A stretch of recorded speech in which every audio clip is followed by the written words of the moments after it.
গত বছরের তুলনায় এবার আমাদের এলাকায় মোটামুটি পাটের একটা ফলন হয়েছে। এই যে দেখতে পাচ্ছেন, এগুলো হলো তুষা পাট।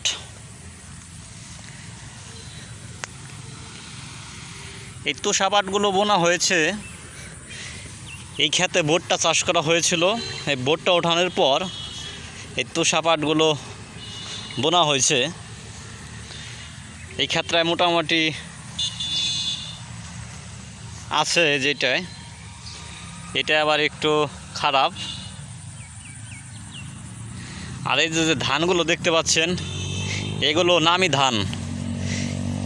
নামি বলতে এই ক্ষেতগুলো ভুট্টা বোনা হয়েছিল। ভুট্টা ওঠানোর পর পরবর্তীতে ইরি ধান লাগানো হয়েছে।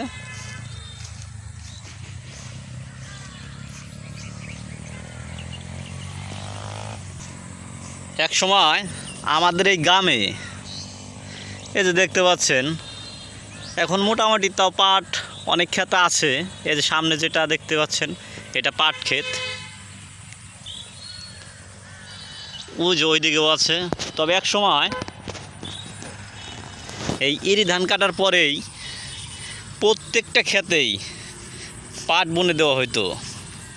কিন্তু গত 8-10 বছরে আমাদের এলাকায় বন্যা হয় না, পানির সংকট, যার কারণে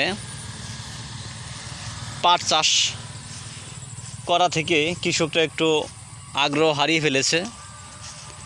যেহেতু পাটে অনেক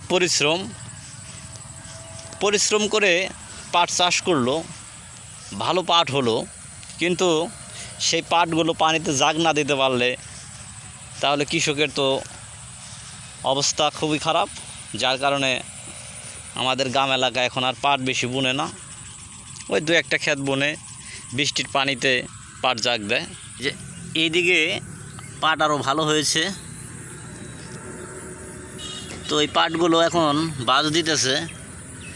পাটে ভাঁজ দিলে পাটটা আরও দ্রুত বলবে এবং পাট অনেক ভালো হবে।